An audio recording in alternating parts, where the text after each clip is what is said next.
And we are live. Welcome back to Isyour6covered. Appreciate you showing up. And we are in space. I got Knuckleheads over here. We got the famous Matt P on my right. And that other guy, Mr. X-Ring. So I appreciate it. We do have a special guest tonight. And we know him as Pop's Quest. So let's introduce Pop's Quest. Welcome to the show, Rob Turbo. How are you, buddy? I'm doing great. I feel like I've been away from shooting rifles for so long that I felt the calling to come back and have some fun with you guys here coming up in January. So I appreciate you guys inviting me to that match, and we got all signed up, and now I need to know what the hell I need to do. So just for you guys out there, a little heads up. So Rob had called and said, hey, are you going live tonight? And I'm like, hell yeah, I'm going live tonight. He's all, it's a night that ends in a Y. That's right, it ends in a Y. So we're going to talk about the match that we are going to January 23rd, 2021. That is located in Yemassee, South Khaki. And that is the actual stage match brief. Basically gives all the distances and everything. Oh, 12 stages. You know, jacked up our moon scene. Oh, what the geez. hell? You know, I can't take these knuckleheads anywhere. I did see the match book, but I don't know how to really decipher the match book on those matches. So We'll go over the stage to give you an idea. perfect. Once Yeah, we that'd be figure great. out what the hell happened here. I'm trying to keep the blue glare off my glasses by angling hell. them down. All right. Okay, that's a little bit hot. Yeah, I can. There. You know what? It don't matter. It's just green screen. Everybody knows we're not on the damn moon. They can deal with it. But before we start, I mean, the question really is, could you shoot and hit Earth from the moon? I mean, do you have the right dope to do that? Ray probably Nope. could. I couldn't. Hell, we gotta shoot out to 500 yards with a 22 long rifle. That's gonna be bad enough. I mean, wouldn't gravity kind of take care of all the math? yeah, that's true, right? I don't know. I would sure like to get our screen back. That's all right. Don't worry about the screen. We'll play around with it. All right, so first place, we got Bunny Fart Loads. Welcome. Congratulations, Bunny Farts, for first place. 45 Auto in second. Your friendly neighborhood dealer in third. Yeah, even putting it on there. Big Country in fourth. And we got Sig Boy. How you doing, Papa's Place? Dryan Nell. Steve Healy. Reb. And the screen just keeps going and going. Jack Nava Jackson. Eagle Eye Shooting. Jerry Parker 45 Auto. Ken S. Car King. Andy Nelson. Richard Arthur. Isn't that who you met today? Yes. No, that's someone else. Someone else. Okay. Commando 97. And let's see here. There's a bunch of you guys that just popped in. Crazy Scotsman, how you doing? Jagaki, Abigail, Stephen Bradley, Manny Things, how you doing, Manny? DW and Armament and Axes. What the hell? All right, so today's show is going to be a little bit of fun. Let's get old knucklehead Matt in You can here. kill the green screen if you want. Yeah, maybe we can kill it and turn it back on again. And Yeah, you know what's funny is you guys have a total different audience than me, like totally different. But there's a few people in here I recognize, which is awesome. there's a lot of great people in here. Ooh, I think I pulled it off. The other way. You went the wrong way. There you go. Perfect. That ain't perfect. Your face is all jacked. Anyways, don't matter. We'll get on with the show. So, but we got bricks. We're in jail. If you guys can bail us out, it'd be great. I tell you what, it started off as a fun game, and we've been having some fun with this today. Matter of fact. All right. Well, I'm actually on a green screen myself. This is a green screen of the blueprints to Fort Sumter. Nice. Nice. The hell is that? I had to bid heavily to win that at an auction, and it's one of my prized possessions there. Well, that is cool. Okay. So, do you want to ask questions, or should we just kind of figure this out on how you want to do this? Just give me a basic idea how it goes, and then I want to ask some questions about what things you would prioritize, like as a new shooter, because some of the videos I'm watching, it seems like they're taking forever to take their first shot, and like you got to get into different positions. And is there any way to game it so you don't look like a fucking idiot? No. Okay. Great questions.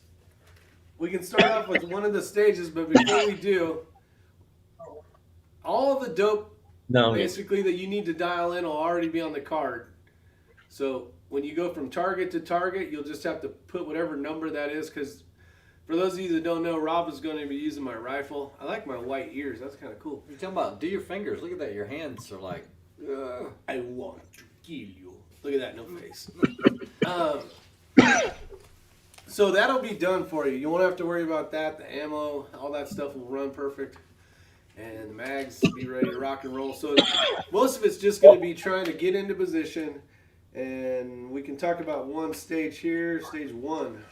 Okay, so when we discussed this earlier, we were talking about the targets being the size of a quarter.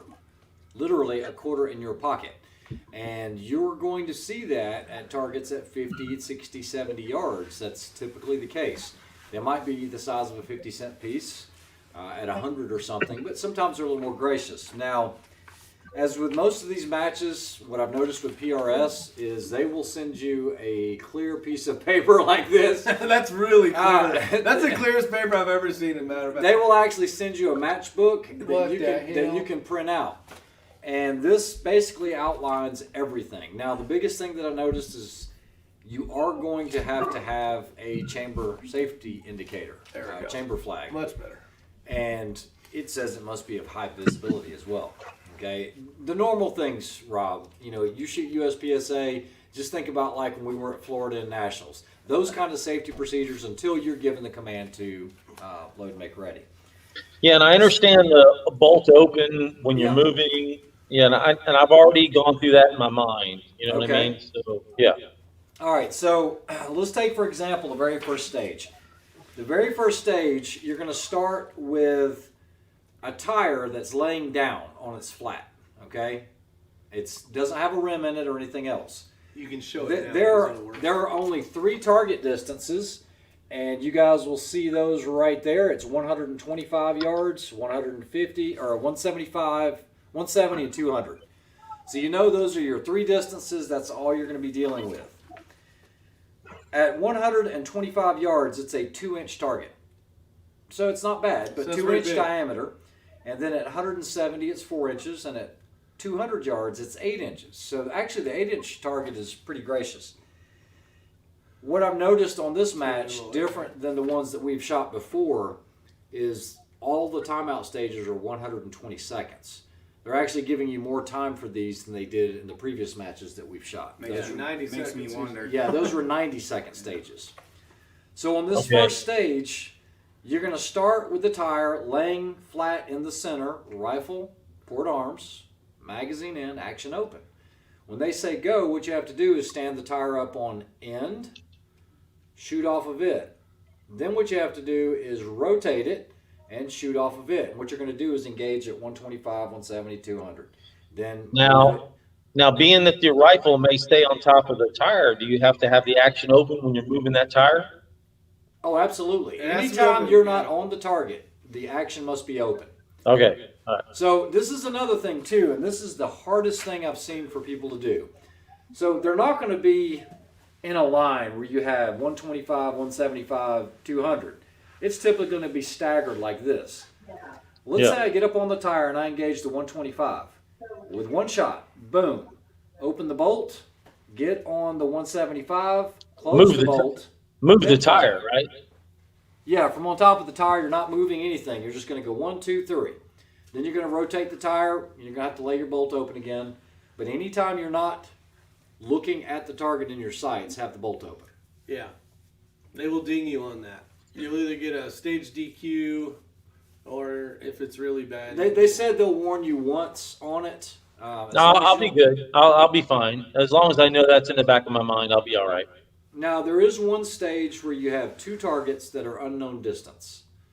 And unknown distance on 22, it's going to be very critical that you know what those distances are.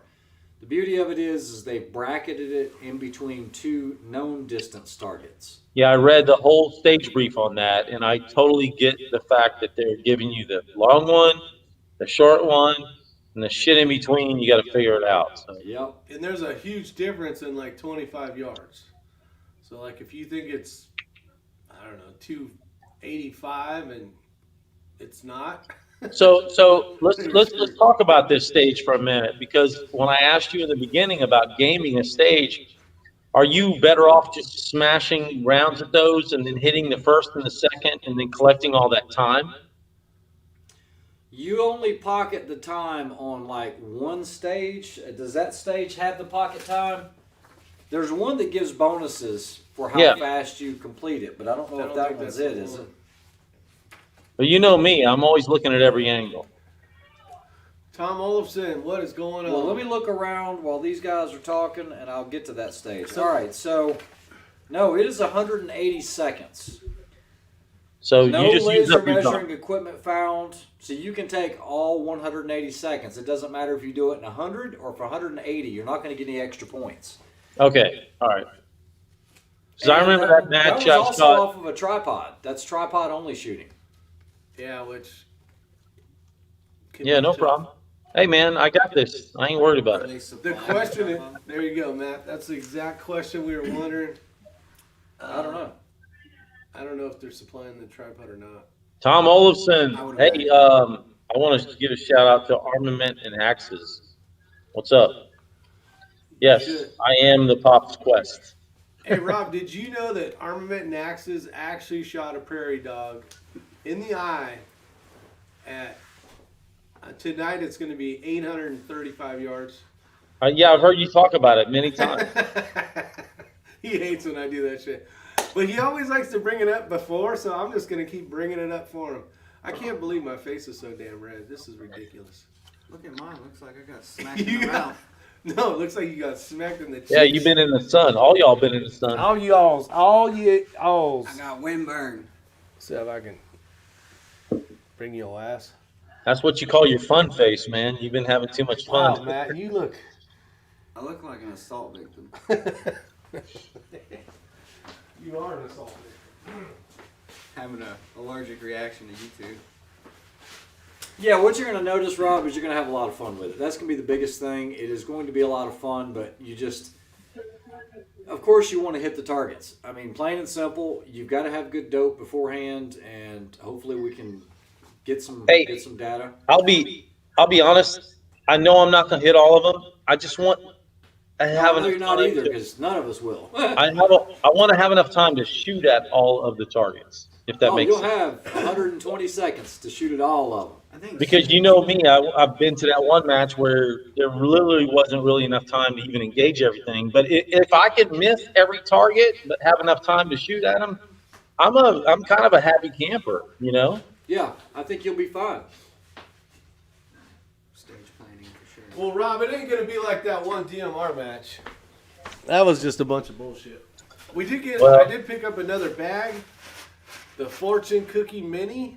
Nice. So we're going to be able to try this bad doggy out. And I did some messing around with it today. It works pretty good on some different type of barriers. So Yeah, I'm looking forward to it. I feel like I am getting dumped into y'all's world. I think it's gonna be cool. Rob, you're going to be shooting the best gear possible. So, you know, any screw up you do is all on you. I mean, you got the best rifle you can have. You got the best ammo you can have. You know, so if you suck at it, you suck at it. I own it. You know me. Just kidding. That's not nice. But we got lots of option on bags. You're towards the bottom in the squad, so I would assume they're going to go in order. So you'll probably get a chance to not have. I'll just volunteer to go first, like I did that one match. Yeah, you did. I was like, man, I'm glad he's going first, but that's just not a good idea. But If I got dope, I don't mind going first. Fuck it. What could go wrong? Yeah, and you're gonna see. I'm telling you, I had told Rob this. I don't think we were online or anything. Maybe we were, but I think we were actually. I said I'm almost gonna guarantee that you are gonna think this is probably one of the most fun matches you've been to. I agree. I think the Cool. same thing. I think when you go to it, you'll say, "I didn't know it was this much fun." Yeah, it's enjoyable because you can sit here and communicate like we're doing right now, and people are shooting. You know, when we go to some of those matches, or when you're at your USPSA matches, you can't hear shit, right? You gotta have your pro on all the time, and it's Now, do you guys even wear your pro at 22 matches? I bring them. The last one, I don't even think 70% of people didn't wear your pro. It was so quiet. Yeah, but for this match, they're saying it is required in all stages. Well, so just maybe put them in kind of loose. Yeah, there you go. Yeah, or just wear them around your neck. You still got them on. Joaquin wants to know if you've gotten your rifle all set up. I have. It's over here, guys. It's ready to go. It's actually on the wall where mine normally is. Sold it to Rick. It's actually it's right there. That's Rob's. No, it's up one more. Is it? Yeah. Oh yeah, there it is. They all look the same. That's not Rob's. That is Pierce's. I'm scared to ask what kind of money you have invested in Yeah, that. that's son a of stupid bitch. question. All total, what is it? What do you have in that? 2, 3, 4, 5, 6. No. About $6,500. So you have a Night Force 7 to 35, which a good price on one of those is about $3,300. That's the ATAC R. That's a good price. He's got a spur mount, which is $400. He's got an XLR Industries JV NV Pro, which is going to run around $1,300. Yep. A Trigger Tech 2-stage trigger, which is $315. Yeah. And then you've got the Voodoo barrel to action, which is going to run you about $2,000.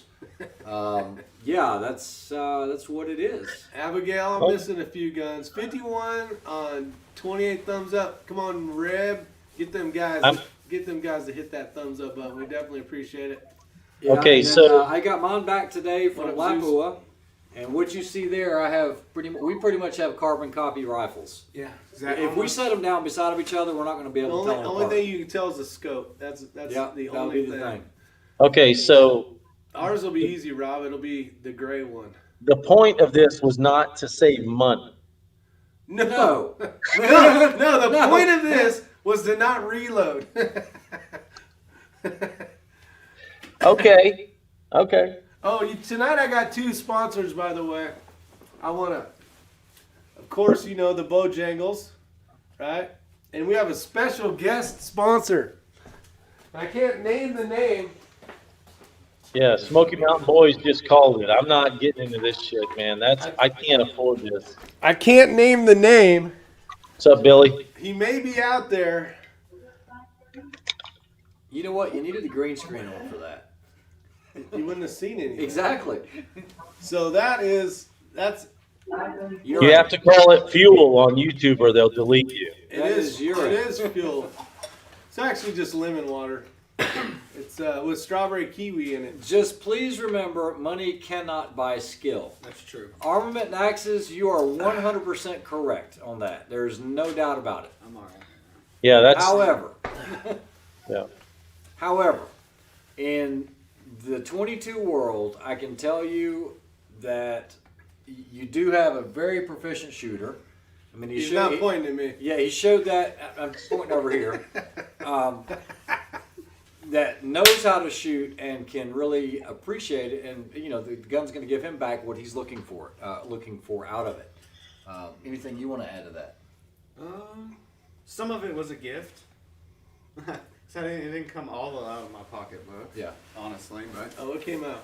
no, I think for what I was looking for, having the ability to get the Voodoo and be able to run it in other Remington 700 chassis, Remington 700 style triggers, I couldn't beat that. That's what I was looking for. I have parts for Remington 700s. It just worked out for that. Yeah. But yeah, you can't buy skill. 45 auto. Great question. No, I have never done that. I actually tried to do that with Pure Leaf, and I told them I drink a bazillion gallons of this stuff, and all they said was, Thanks. You know, it's funny you should say that. And Matt will remember these days from back in the day when we competed. We actually had a sponsorship from a McDonald's. And we had McDonald's logos on the jerseys, and they were requested to take them off, to have us take them off.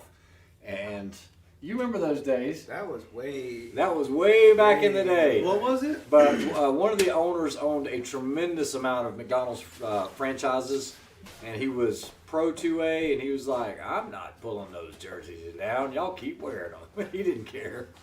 Nice. That's But awesome. yeah, it's pretty cool. We got Gene from Reloading from the Hot Pot. How you doing? We got 6 runners out there. Bad Billy 429. Abigail, I'm trying to read through this stupid ass circle light things. Pain in the ass. Shebal Seki's out there. Reb. Born to be a shooter, Josh. And welcome to the show. We got 60 people watching. And make sure you hit the thumbs up button. Let's get some new and exciting people in here to learn something. I have a question about the 22 ammo you guys are shooting. Okay. Are you able to keep it in stock?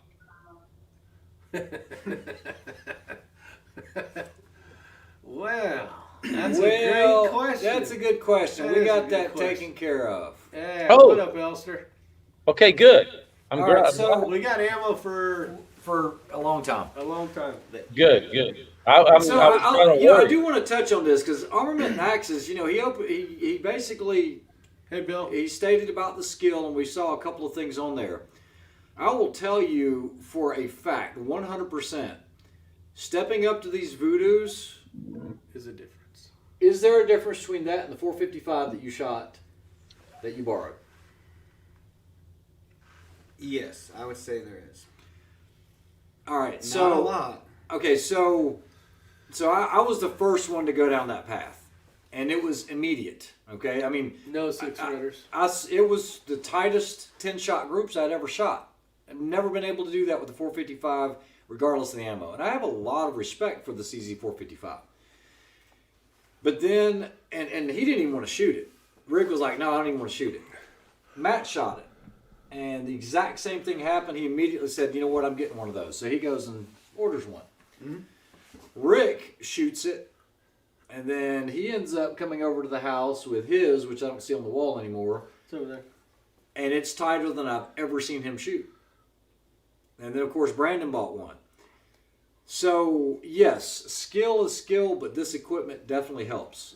More so than I thought it would. It's not like, we're used to the centerfire rifle and everything else. Hey, Jerry Bear. There's a huge difference here. Well, the thing is it's all about running, like, say you're shooting a know your limits. When you know that the bullet is going to go where you put it on the target, like, your confidence goes way up. You can shoot faster. You're like, I know my crosshairs are on that, not when you get to the little 1/4 inch one, but as you're going, you're like, bing, bing, these are easy, easy, easy. And then they start getting a little harder and you can see yourself slowing down. But now you're very confident in your rifle, where sometimes if you're shooting like crappier ammo, you're really trying to like, all right, where's this bullet gonna go? Yeah, it does make a difference. It I definitely think makes the it. ammo makes a huge difference. Yeah, ammo's probably more. I have Somebody's another getting question. A big echo. They've mentioned a few times. Yeah, I'm trying to mute when I'm not doing anything. Is it I have yours or another- ours? Oh, you know what it is? I know exactly what it is. This microphone's picking him up talking, I think. Yeah, hold on for just a second, guys. Sorry, this is new. Wrote a Well, I'm on a song. laptop, so it should self-fix my end. No, it's the microphone sitting in the same damn spot as the. I'll put this here. You guys tell me if it works. How's that? Just hold it. Yeah, there you go. Yeah. So my I'll put it on question top is- of the Kiwi My- Mountain Dew. Test Okay. 1, 2. How does that work, guys? Hey, Rob, go ahead and talk, please. All right. So my question is, you guys are obviously have probably the top equipment to shoot this match. I would say so, yeah. I would agree. What does everyone else use? CZ 457s and Voodoos. So is everyone there pretty much shooting the top end shit? No, not necessarily, because the last two matches that we shot, We saw everything from 1022s to Savages to you name it. But what I can tell you is that the top 5 shooters there, Voodoos. yeah, they were something like what we're shooting. So eventually, if you want to shoot at the top of the game, you will have that equipment. Or like a 457 or something like that.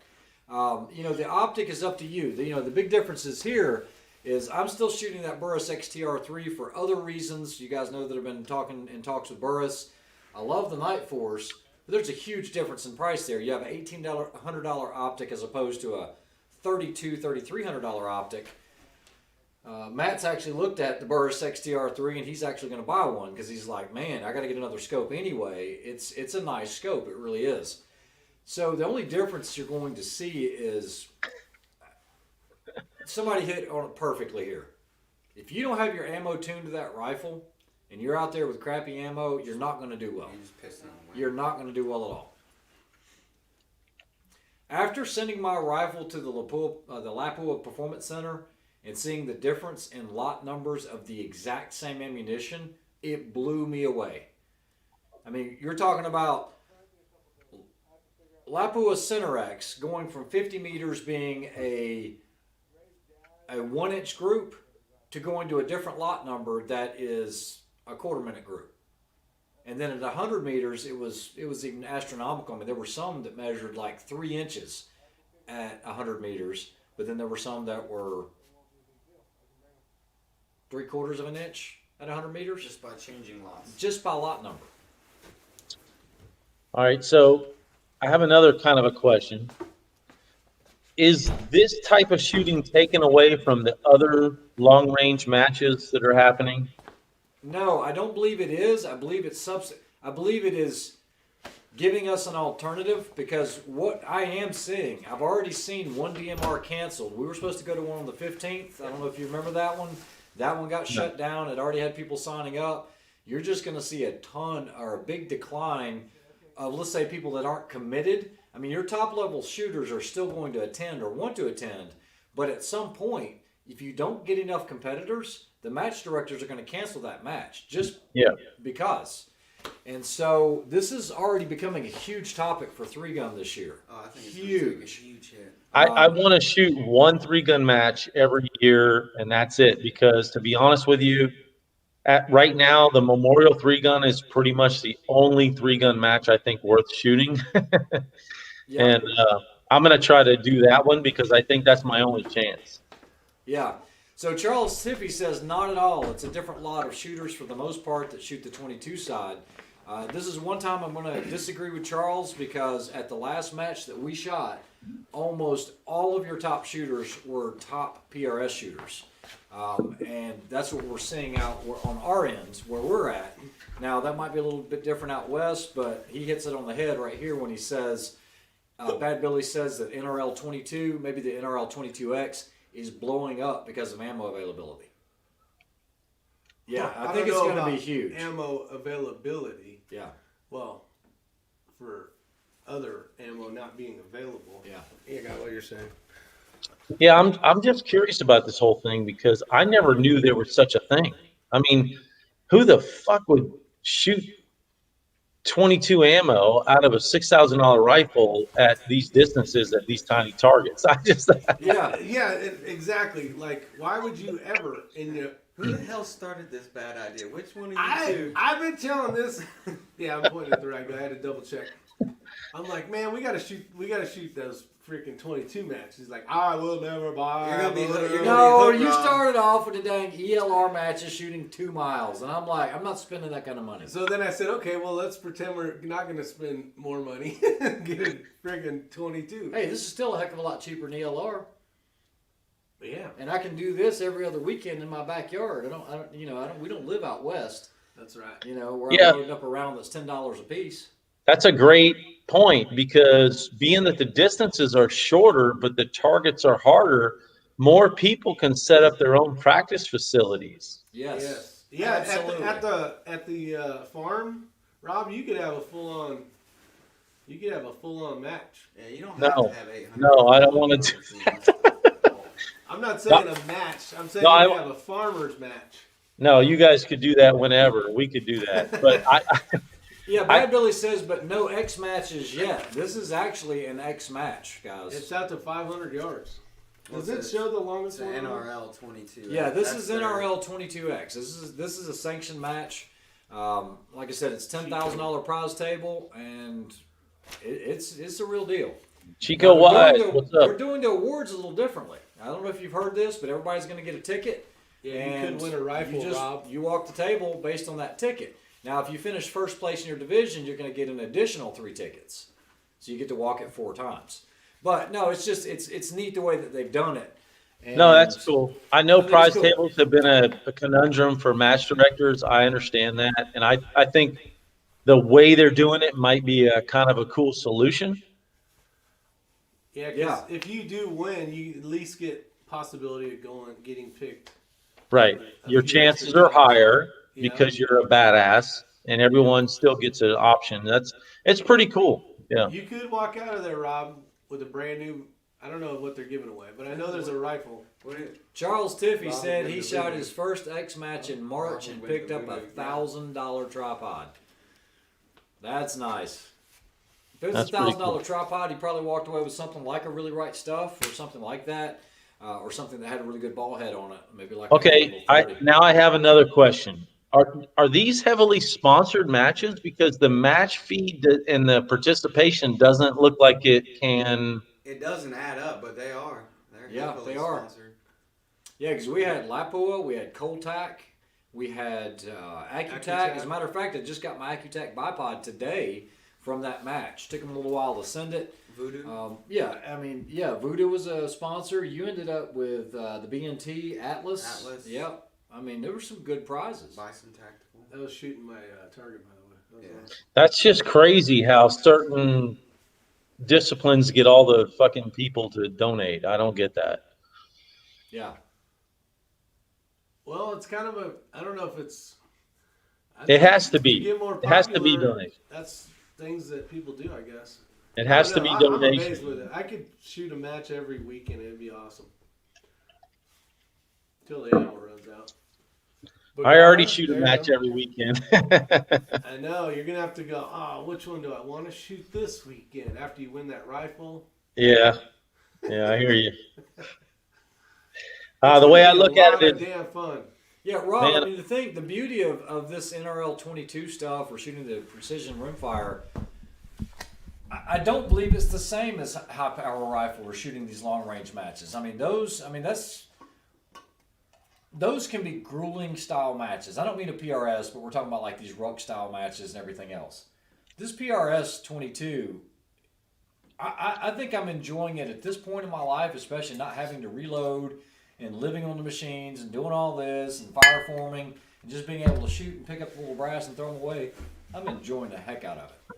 man, there's a lot to be said to forget that whole side of it and just Yeah. enjoy the shooting part. Yep. Yeah, Because I get it. I was shooting a match. It was just fun. Like, That's it. It's just fun. Forgot about it. I know that for me shooting pistol matches all as much as I do, I load a lot of ammo, but it's not hard to load that kind of ammo. So I don't understand the struggles of having to load that much, like center fire stuff that's actually accurate and all that. That's a big commitment. It is. It is. When you start getting on the, like when we went and shot the Utah match and everything else, and, they said 200 rounds minimum. And, we're trying to make sure we have enough for ciders, and so we're loading up 250 rounds. Well, now you're talking about premium brass that's over $1 a piece. You're having to lube them. You're having to size them. You're having to fire for all this other stuff if you didn't have brand new brass, and you're trying to make it perfect. It's not like shooting a USPSA. Rob, I can't tell how many times I loaded the night before for a major 3-gun event because it's, all right, all I need is this many rounds. I'll be done in an hour. That was every time. That was every night. Yeah. You're never going to do that with center fire, like a ruck style or PRS style match, unless you want to go out there with just box ammo. Yes, John. It is some lemon water. Wink, wink. Wink, wink, nudge, nudge. Let's see. Chico, what is going on, Chico Wise? Chico Wise says he. Yeah, Bizza Rizza Jizza joined the chat. I Love saw that guy. What's up? Applied Performance Shooting. If y'all don't know who he is and you like to shoot pistols with dots on them, you need to find him because he's an amazing dude. Yep. All right. I watch his channel. We need to answer Otters because I saw this Otter? again. I saw it. All right, so barrel tuners on 22 long rifle to improve the differences between lot numbers. Yes, it can definitely help. I mean, barrel tuners have been shown to work to where you can tune it and make the group a little tighter. Or you can just buy all the same lot number. Or you can take shitty ammo and actually get it to go better. You can. You can. So being that this is a serious growing sport, how far do you think it's going to go until people start making their own 22 long rifle ammo? Won't be me. They're already starting to play around. I've seen some companies doing some solid machine bullets, basically, turned copper bullets. Really? Oh, yeah, that's supposed to be insane. But I don't know. I don't have any experience with that. But as far as reloading 22, it is possible. But my understanding is it takes a lot of expensive equipment, and chances are you're not going to be able to load to the consistency. It's not like reloading for centerfire rifle. It's going to be really tough for you to reload to the consistency of being able to get the exact amount of priming compound in there and doing all of that. No, I mean, they could sell you brass with the priming compound in it, and then you just put the powder in the bullet. Oh, you found your niche, Rob. There you go. Pops Quest 22 LR. Well, subsonic. I mean, let's go down this rabbit hole, and let's face it. All you have to do is pull that bullet, and you're ready to go. Yeah. But back to freaking reloading again. Yeah, I'm not even. I'm just buying them in cases and calling it done. Applied Performance got a great question. Do you guys ever do any dry practice for PRS? No, we shoot live rounds. Yeah, that's the best thing. We were using 22 rifles, like the Ruger RPR, as our practice for our centerfire rifle stuff. And it was actually a huge help because it was a lot less reloading of ammo. And what was that one day we spent practicing? It was probably 2 bricks. Yeah, about 1,000 rounds. Yeah, CCI standard. Yeah, we ate through that stuff quick, and it was probably one of the best training days. Yeah, and look, a lot of guys are going to say, well, why are you guys shooting, $13 a box Lapua Center X? For 50 rounds, it's $13. And, not nowadays, but back in the day, that's more expensive than 9mm was, okay, for 50 rounds. And Ely is going to be about $20 a box, okay, for 50 rounds. Yeah, for 50 rounds. What? Yeah. Oh, yes. Yeah. Matter of fact, that's what, which one of you guys shot the Ely? I shot Ely. And I shot Ely the one before that, the 10X, but it's $20 for a box of 50. Yeah, Yeah, I got, like Billy says, I got CCI standards to the roof whenever y'all run out of that shit. Well, we appreciate it. That's good to remember. The CCI standard velocity is actually pretty darn good. Yeah, it's a great practice round. Yep. But go ahead. No, that was I just thought Matt was going to say something. No, I was reading. I like reading comments. Gotcha. Matt looks like he's been drinking since dawn. he does look all. But anyway, my point being, you can do that, or we could go to Old Fort and practice with our rifles. And typically, when we go out there with centerfire rifles and practice positioning, you're looking at around 60 to 70 rounds that you're going to be loading or shooting centerfire. Yep. At over $1 a pop. So when you look at it that way, $60, $70, you can take one little box, work on your same positioning, and you got $13 in it. And you can shoot 3 times as much, basically, and get 3 Right. times as much practice in. And actually walk away going, nah, I don't have to reload this crap. I'll tell you what. Yeah, leave that shit on the ground. Yeah, I hear you. Yeah. Yeah, so Charles Tiffy says, I shoot SK rifle match, about $9 a box, shoots half MOA. And it does. SK rifle is actually made by Lapua. It's owned by Lapua, but it is made on the retired equipment from the Center X and all the other Lapua rounds. You cannot even have your rifle tested for SK at the Performance Center. So while it is good ammo, they don't consider it in the same range. It's kind of like that BMW Mini Cooper, or the Mini Cooper and the BMW. You know, they're owned by the same company, but they're saying, no, it's a little different. I actually tried to buy some of the SK, but it's so popular, there's 0 available. And that was direct from Lapua. Talking Rock says he bought some 10X for $15 and felt good about it. I got a ton of Federal Blues too, which are supposed to be pretty good. Yeah. Yeah, Charles says he shoots 50 rounds in practice every Sunday, and it adds up. Yeah, it does. Absolutely. And when I say a ton, I'm actually pretty accurate. Yeah. Yeah, I know. Yes, you are. Now, you got those CCIs standards, right? As well. Well, yeah. La Pua. Yeah. Applied performance, because everyone gets it wrong. I think the Lapua is what it's called, not Lapua. It's Lapua. The way I look at it is if people know what you mean. You know what I mean. It's like Leopold and Loophole, you know? You know what I mean. Tomato. That's all that matters. Elster says it well. If you're a weekend warrior, you can get some pretty darn reasonable accuracy out of your RPR and CCI 22LR for dirt cheap. Yeah, I mean, that one I still have it. I actually bought a couple pieces. I got them replaced, the extractor and a couple things that are starting to wear out. And All right, we're good. I got another question. All right.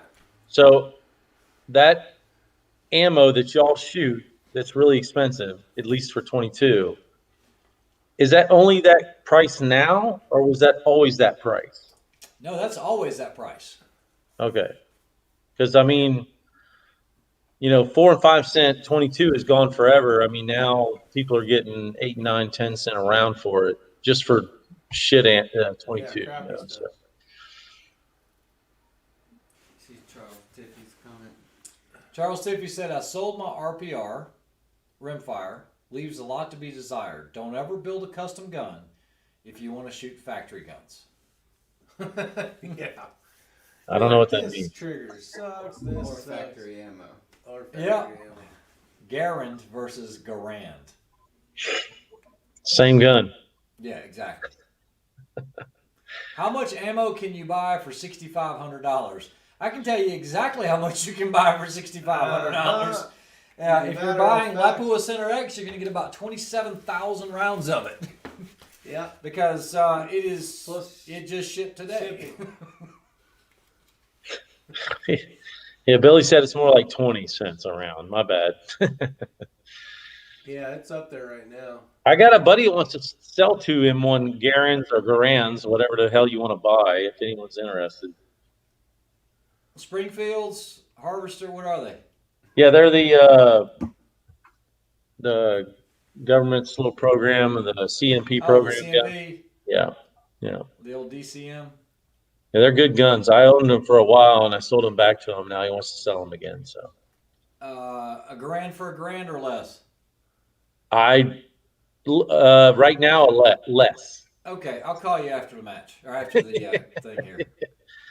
Yeah, I think I gave him 1,300 a piece for them, and now he's wanting to get out of them a lot more.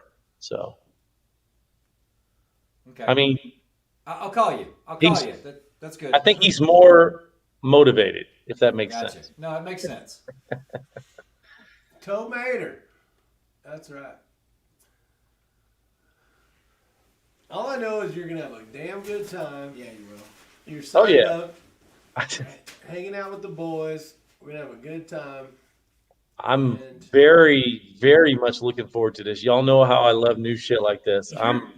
You're gonna be gonna be- ruined. I'm telling you. You're gonna be so impressed with how good these things shoot. You're gonna be like, yeah. In between stages, I ordered one.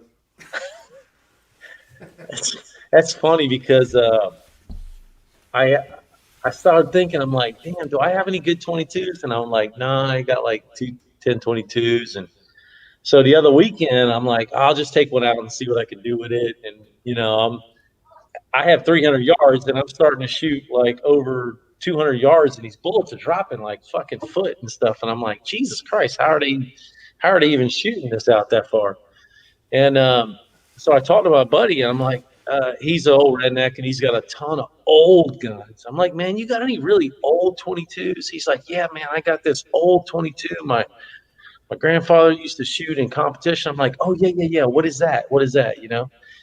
And he brought it into the shop, and it's an American standard. And it's heavy. It's heavy as shit. And it's big fucking barrel on it. And I'm like, Jesus Christ. And I said, well, where are the magazines? You know?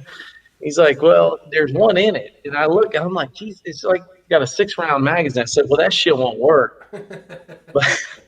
But I wanna see what that gun will do, because this damn thing looks amazing, you know. And I'm not sure what it's going to do, but it looks like it could really shoot well. Hey Rob, how much do you think Matt's rifle weighs in that configuration right now, if you had to guess?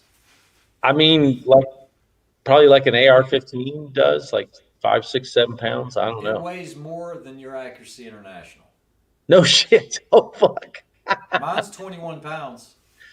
Holy cow. I took weight out of it. And he took weight out of it to get the balance right, but you're still at what, 17, His 18? balance isn't even right. It's not. Well, it's not. I'm going to say this American Standard thing that he brought to me is probably at least a 20. Like it's probably close to 20 pounds. I mean, it's heavy as shit. I was Charles surprised. said they have a guy that shoots the matches with a Henry Lever gun. It's what you make out of it, you know. And the guy probably he probably does really, really well. Shibalseki says is it the same cleaning regimen? And then Vortec Rimfire. I haven't used it, but I've heard great things about the Vortec. The I've heard you just Rimfire. gotta be real careful cleaning these 22s. Yeah, Yeah, you don't want to screw up the crown. That is for. yeah. I will tell you that, and you guys know who he is if you've been watching the channel. 24 pounds, Charles Tiffany's. Yeah, his 22 weighs around 24 pounds. I mean, these are heavy, heavy guns. If you know who I'm talking about, you know who I'm talking about. But he told me he cleans his 22 every 200 rounds, whether it needs it or not. It's every 200 rounds, and I think he's still ranked first or second in the country right now. Yeah. You must be doing something right. Those are heavy on purpose? Yes. Okay. Yeah, just like when you set it up, just positionally. It's not that because of the recoil, there is none. But number one, you're going to be able to spot your shots, which is important because if you miss, you need to know where you missed. And because you're shooting subsonic ammo anyway, and if the light's right, you're going to watch that bullet. You'll be able to see it, especially on these longer targets. Really? Or you'll be Okay. able to see the splash, but it's just that much more stable in position. Once you get it on top of a post or a beam or something like that, it just settles right in. Well, and that's the reason for these bags too. They got the sand filled, so the weight helps it really kind of sink in and get a good solid base. Nice. I mean, I really can't wait. This is going to be fun.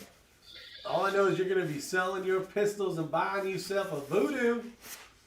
Listen, man, if there's not a match every weekend, I can't shoot that. I shoot every weekend, sometimes twice a week. That's what I'm saying. You're going to be going, well, I think I'm going to go shoot 22. But they don't have matches all over the place. It's not like pistol shooting. We're driving right next to your house. Yeah, but I mean, it's not like you do it every weekend. You probably could. Yeah. Not with my 3-hour maximum drive time. Yeah, but that's per day. Yeah, and I think you missed this, Rob. But there's a guy out in Tennessee that is supposed to be starting a Rimfire team match, where it's a sniper style match, where it's a ruck. You're carrying a 22 rifle and a 22 pistol, and it's team shooting, just like the stuff we did out west, but it's 22 based. And I cannot wait to find that. A lot shit. of guys are anticipating that one. I'm looking for How that. the hell are you gonna Yeah. find unknown targets in them little bushes, them like size of that? That's it. Yeah, I mean, anything like that, I would be totally down. I like shit like that. Y'all know that. Coins are bigger than 6 runners upstate South Six Carolina. rudders is going to be in Yemassee, South Carolina. It might It's be sold out Yemassee, right I don't now, know. though, isn't it? What's that? It's sold out now because he arranged the squads different, Oh, right? it is. Yeah, Yeah, it's it's beyond done. sold out. We have other buddies that are trying to get in and they can't. John Talley says, "What the What's hell? up, John Townley? How you doing, buddy?" Yeah, we kind of rocked the boat there in the beginning.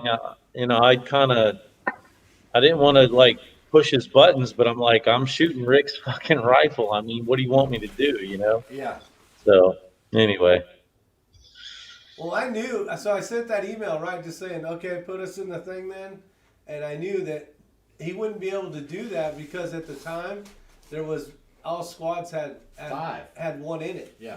So I was like, this is perfect. I'm just going to say, okay, well, then just throw us in a group. And it wouldn't have worked any no matter way because he wouldn't have been able to do it. And I'm glad Bill got to, you know, we all got to stay in the same group. And, well, that's why I emailed him and said, just take me out, man. These guys do this shit way more than me, and I'm glad he figured out a way because I really wanted to shoot the match, but I didn't want to be the third wheel to fuck it all up for everybody, you know. Oh, That's hell all with good. that, Rob. Yeah, that's going to be so much fun. 45 Auto asks a good question. He wants to know if there's any other 22 ammunition manufacturers that do the same type of testing. I am sure Ely does that, but I don't know where, and I don't know who it's available to. But I do know that with Lapua, they do make it rather simple. You're going to be out of your rifle for 2.5 to 3 weeks, but it only costs $50. You send it up there, and then all the questions. When I first heard that whole process, I was like, who the heck is this guy? You know, I mean, sending his rifle up to Lapua, and you know, he's sponsored by Lapua anyway. And when I first heard it, it was just a foreign concept, and then of course we ended up sending a rifle out there. And he's going to do it when we get done. Yeah, I'm going to wait for that match and send it up. Will you guys video? We'll have a lot of people that will be able to video. Yeah, no doubt. That's the cool thing about everybody staying in the same squad. In case you didn't realize, I put up the best match videos on YouTube. So Yes, just watch for my match video. This is like talking about golf tournament. That's right. I guess. How is this like talking about golf? I don't know. Charles Tippy says, what do you think about the NRL Hunter Matchers starting next year? They actually did one last year. It was because Colin shot in it, and basically it's broken down by weight of the rifle, and they shoot at targets that look like animals, and it's supposed to be geared more towards, you know, hunters, but it's long range stuff, and they have different divisions. Sign me up. Yeah, that's catching on. I think it'll do well. I don't care if those little Martian targets out there. Just give me something to shoot at. What? I'm serious. It's too much fun, man. The 22 stuff is a good time. 6 rudders. The MSC, South Carolina. Yeah, Otter says it's it's from Finland. Dude, that's literally 40 minutes south of me. I can wake up and just be there. We still got floor to sleep on or what? Yeah. There's plenty of. We got beds. We're good. Might need one blow up if it's all 3 of y'all. Okay. But yeah, we're so good. Big D says, what optic scope are you running on the Rimfires? Rick, you're running a Vortex Razor HD 4.5 to 27. It's about a $2,000 scope. You got Matt running the big old Night 47 to 35. Robbed it from another gun. And then I'm running a Burris XTR3. See, K24 even says it right there. Put that comment up on the screen. I can't see Your videos are great, Rob. Oh, yeah. There you go. If you guys haven't subscribed to Pop's Questuses, that's this guy. I'm only a pistol shooter and now only red dots. So if you like anything other than that, just don't bother. Well, let's see here. But I enjoy making my match videos more than anything else. That's pretty much all I do. Actually, you do a good job of talking about it before and then going through it. Yeah, I think people find value in that, especially new shooters, you know. I like this whole cover up the sights bullshit with your tape and then point shoot everything. It won't work at a 22 long range match, by the way. Yeah. I was just going to put some, like some duct tape over your glasses and say, have at it, Rob. Spin you around about 8 times before you start. Shooter ready? Yeah, he's ready. Yeah, John Jeffries must watch my channel, but I recently started shooting all my matches with the dot, the glass covered up, not the dot covered up, but the glass. And it forces you to target focus down range so you can see the dot, but if you focus on the dot, you can't see the target. So I shot the Florida section that way. I shot the Manny's steel match the next day, and I'm shooting this weekend match with the glass covered up. I mean, it's weird shit, but it really does work. Do people go, "What are you doing?" at the Yep. match? It's only because they don't understand. Do you think you shoot better with the tape on there? Yep. So, Wow. but what I'm getting from this, Rob, is basically you cover up all the surrounding area except for the dot in the center, correct? No, you just cover the front. The whole screen. But you'll see the dot as you're looking past it. Yeah, to the correct. So this was the whole thing on the benefit of the red dot in and of itself. You're supposed to shoot it both eyes open, and it will superimpose that dot on the target so that you're not looking at the dot itself. You're actually looking into the distance at the target. Yeah. And yeah, there's a lot of value in that because a lot of people do just the opposite, just like you're saying. They're looking on their sight plane somewhere around that front sight trying to focus in, and that's not what you want to do. Well, coming from the iron sight world, which I started competition for over 2 years, you go from shooting papers and you just look at the paper and you just pull the trigger, and then all of a sudden you come to a tight shot and you have to what's the first thing you do? You aim. Yeah. So you look at your sights, you line up the sights, you pull the trigger. When you go to shooting the dot, now all of a sudden you're doing the same thing, and you really should not be doing that. You should be target focused the whole time, even on tight targets. Correct. Yeah. Yeah, and that's really evident like when you're shooting under night vision, when you're shooting with a dot, especially when it's pitch black, that it's easy to learn that way. That's actually a pretty good way to learn exactly what you're talking about. You're looking there, you're not looking at this dot that's in front of you. Everything else is blurry, which is completely opposite because we're always taught focus on the front sight, focus on the front sight, and that's not what we're doing here. Yeah. I had to do it in a match to prove to myself that I was coming in and out of focus. And the first match I shot was a local match here. And when I did it in a match, I finally proved to myself that I was not target focused. And so I've kept it covered ever since to force myself to target focus. So you can save a lot of money, Rob, by just basically just using some really hardboard cardboard, running that thing, and then just gluing a red dot sticker on the front of that son of a bitch. You save yourself about $400. Well, my goal is to use both eyes again one day, because you got to realize when you cover that dot, that your dominant eye is kind of not seeing a whole lot. So it's a training thing for now. And then one day I hope to force myself to target focus and open both eyes back up by taking the tape back off and being even faster. So I've got to push myself to do this and be good at it, as I say, and then it'll help me in the long run. Yeah, I can see small baby steps moving forward is better than stagnant and going backwards for sure. Truth Freeze says, I was told to use right eye, even if not good, sighted versus left. So I assume you're a right-handed shooter, and they're telling you to use your non-dominant eye, basically, because you might be left eye dominant. I assume that's what his question deals with. What's up, +5? What's up, +5? I don't know how to tell people to fix the non-dominant eye thing. I'm not good at that.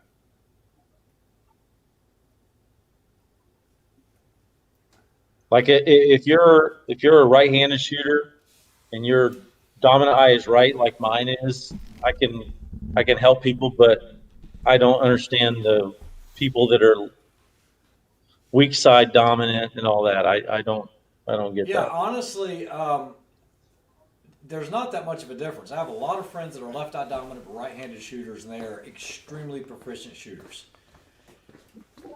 I think if you're a good shooter, you should be able to do both. You should be able to do strong hand, support hand, either or, and it's all what you get used to. Of course, you're going to have a preference one way or the other, but there's no reason to untrain yourself and try to go with your non-dominant eye because somebody told you to. There's absolutely nothing wrong. There are a ton of people that are right-handed that shoot left-eye dominant. Yeah, applied It just performance offsets shooting. just a Yeah, little. you That's just gotta it. go over it a little. Yeah, that's it. Problem Yeah, one. he applied performance shooting has a video on it, and I guarantee you, whatever video he has on it is spot on. It says he has a way to make people switch. Poke him in the eye. The dude, Okay, so the guy is really good with a dot. yeah, no Really? doubt about it. But I think I've seen some of his videos. But if the guy is already good, what is the purpose of making him switch? Oh, that's a good question. I don't know. Maybe it's worth the juice is worth the squeeze to make you better in the long run. I'm not sure. I don't know.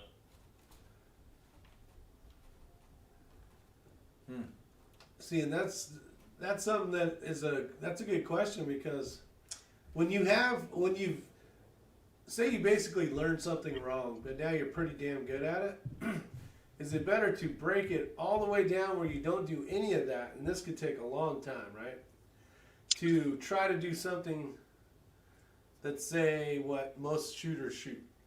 Like, at the end of the day, if I go and I relearn everything and have to start from the bottom, the ground up again, would that be faster for me to progress as a shooter, or with what I have and try to continue on and make little advancements, would that end up being better in the long run? Like, I don't know what the answer would be to that. I think each person might be a little different. Yeah, The I'm going answer- to completely go off topic here because I've worked with a lot of different agencies and a lot of different recruits that are coming through recruit school, getting firearms training. And it would amaze you how many people go through a recruit school and have never shot a gun in their life, okay? Which, that's a small part of the job. That's actually a very little part of the job.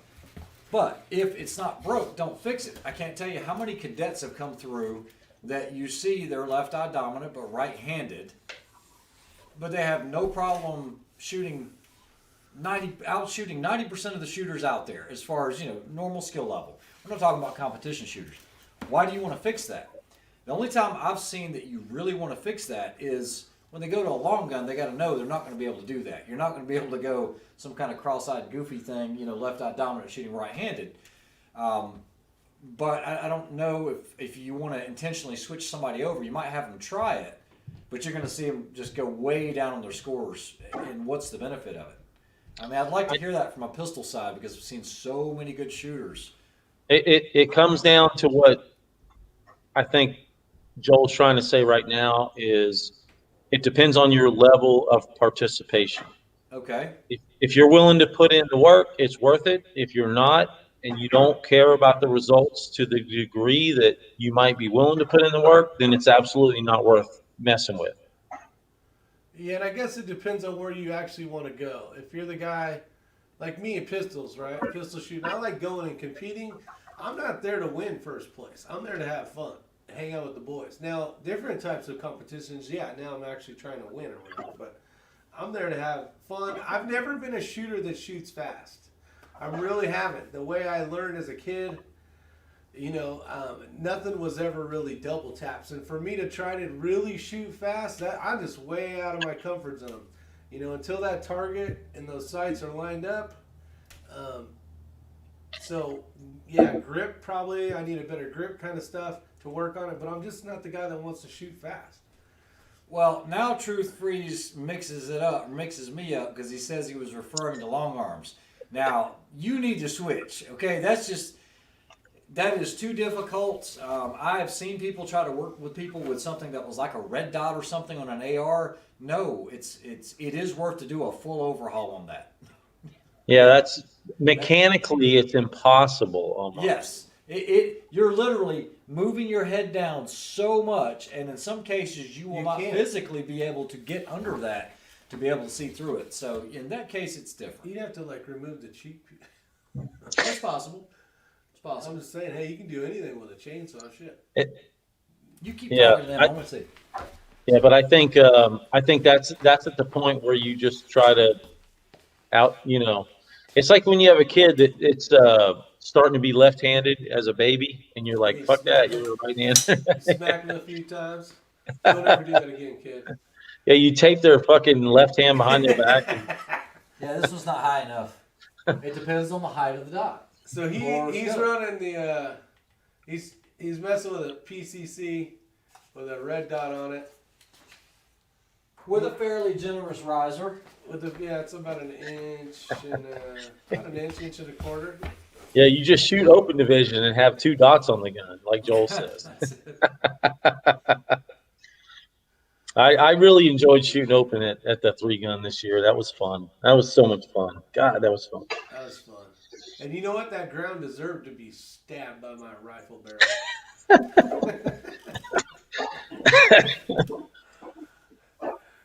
Happens in the military all the time. People work on making undominant side work with dominant eye, but let's train the dominant eye to match the dominant side of the rifle. Yeah, you just got to come to the effect that you might have to shoot a left-handed rifle. Let's see, that's what the nuns did. That's what the nuns did, Truth Free says. My dad made, what the hell? Made me switch to golf right-handed. Because he couldn't teach me. Left. Yeah. Now he probably shoots pretty dang good. I don't know. It's that's the thing, because I thought about trying to just like really, at the time it was a couple years ago, but well, that's the one thing I noticed with Ray. It's like that works. We could polish that up a little bit. We're talking about pistols again, but at the end of the day, I'm trying. Yeah, I was not talking about long guns. No. No. Don't be left-handed. That's exactly right. Apply ballistic. Oh, apply geez, Jerry performances. Parker, Cyclops never have a problem. It's right in the middle. Oh. Yeah, I have one of my daughters is left-handed, but she's good at doing right-handed shit as well, which is cool. Yeah. So that's the cool thing about being a Cyclops. You only have to buy one night vision goggle. I'll keep the cost down. +5, what's up, man? What's up, +5? You gonna tell them about that? Were you gonna tell them about some Molly or something? Oh, yeah, so you guys might find this, we got +5 on here. I'm going to just, let's give me just a moment. Oh! Shots fired. I guess everybody can't leave. I'll wait. Well, Rob, I truly am excited you are going to go shoot that match. Me too. I mean, it is going to be fun to watch. Yeah, man, I can't wait to make a video about my experiences with the whole thing. It's going to be fun. Okay, so if you're watching, I had a gentleman today ask me about Molly. Okay? If you've never met Molly, so these are laser cut Mollies. And he said you really need to explain this because he said he had a heck of a time trying to attach this to a pack. Now, these are the ones by Tactical Tailor. And what you want to do is you want to basically weave this in here. He was like, I don't get it. Now, I'm going to tell you, the best friend you can possibly have is going to be a butter knife, okay? So on this right here, the first thing you want to do is you want to make sure that you don't have this backwards where you're trying to bring this back into this because that will not click into it. You want to make sure it's right. And then all you're going to do is literally weave it. So you start on the bottom one here. And, of course, I don't have a butter knife. So I said, if you don't have a butter knife, get you a screwdriver. Okay, a flat tip screwdriver. Not one like this, but this is all Rick had here. And then all you're going to do is just lift it and press. And when you do that, I'm going to try to do this upside down while watching down here. I heard you should just rub it down with butter. Now, see, I'm going to have a hard time doing this because I'm trying to do it off of a table. But all you're going to do is just feed it, and there it goes right there. And don't try to feed it in now, okay? If you've ever done any tennis racket stringing or anything like that, which I could talk a lot about that. I was USRSA certified stringer. What you want to do is pull this up and then feed this in. You have a whole lot more to work with. You're going to keep weaving this all the way through until it replicates this. Now at this point, give me just a second.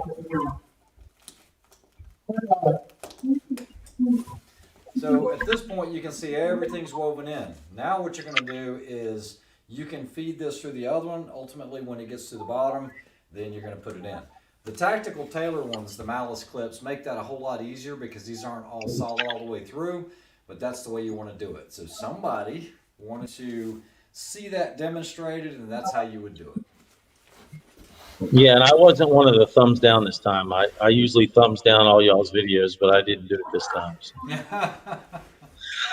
Oh, you should have seen it. When I did a live chat earlier, and as soon as we put it on the channel, it was, I mean, no one had even watched it, and it immediately got like 5 thumbs down. And Matt was like, what is going on? I was like, that's some bots I probably banned from the channel, or it's people that just can't stand me, which it was like, whatever, it doesn't matter. No, it doesn't matter. At the end of the day, it really don't matter. No, it doesn't. It doesn't. But you got to realize when you're on the internet, there's a lot of sad people out there, you know, watching and jealous and blah, blah, blah. So. Yeah. Well, I appreciate that +5. Like I said, we are shipping these. If you missed my other one earlier, we've actually shipped a bunch out today. And so we're excited about the whole project and looking forward to putting some really cool stuff out there. A lot of stuff in the works. Cool, man. Yeah, I'm trying to read through the comments, make sure we're not missing any questions. And I think we have Rick here. He will be back in about 30 seconds. Here we go. Yeah, that's it. Done. Nothing better than having a urinal in the damn basement.